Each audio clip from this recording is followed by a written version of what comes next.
Bonjour, c'est Marie-Pierre, coach humaniste global, hypnothérapeute. Aujourd'hui, je vous parle du sommeil, comment j'aborde cette thématique. La première chose à se dire, c'est que c'est une fonction naturelle.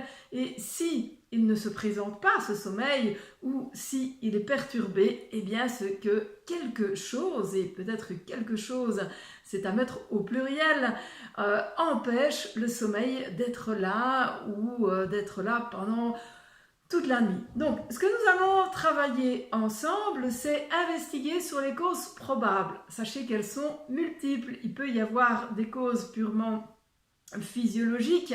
Et là, on va revenir un peu à votre hygiène de vie, à ce que vous mangez, à ce que vous buvez, à quel moment de la journée. Il peut y avoir des causes de type émotionnel, des événements que vous avez vécus, voire des traumatismes qui font que vous ne trouvez plus le sommeil.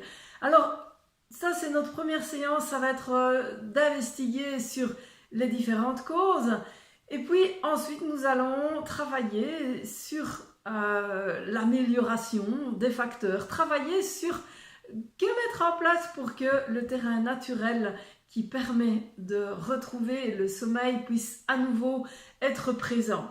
Donc dans les séances d'hypnose et de coaching humaniste global, on va travailler par exemple à modifier des habitudes de vie, s'il y en a qui sont compromettantes pour le sommeil, mais ça peut être aussi travailler sur des traumatismes ou des événements que vous avez vécus, qui ont été difficiles et qui ont toujours un impact sur la perturbation de votre sommeil. Il faut savoir aussi qu'il y a énormément d'influence sur la relation que nous avons aux autres pendant la journée. Si nous sommes dans le conflit ou au contraire dans des relations qui sont simples, qui sont positives et qui sont pacifiées, eh bien on va dormir d'autant mieux.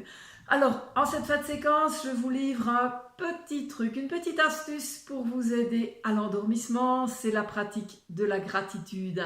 On peut pratiquer ça en auto-hypnose ou simplement en réflexion, un peu pour mobiliser l'esprit et pour le captiver par quelque chose de positif.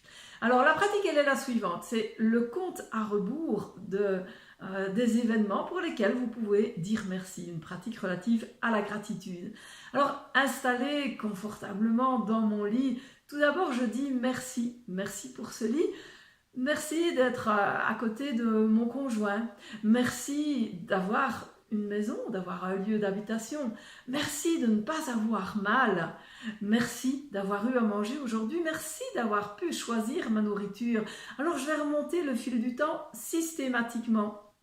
Juste avant de m'endormir, peut-être que j'ai dit au revoir à mes enfants, peut-être que j'ai caressé mon chien, merci pour ça. Et puis merci pour l'émission intéressante que j'ai pu regarder, merci d'avoir pu lire, alors merci d'avoir des yeux, merci d'avoir une bonne santé. Remontez ainsi le fil de votre journée sur toutes les choses positives et pour lesquelles vous pouvez dire merci. Je vous assure qu'il y en a énormément. Eh bien, ça fait partie des petits trucs qui peuvent vraiment prédisposer au sommeil. Je vous propose d'essayer ça. Et voilà, il y a plein d'autres choses qui sont à mettre en place. Je vous souhaite une excellente journée, à tout bientôt.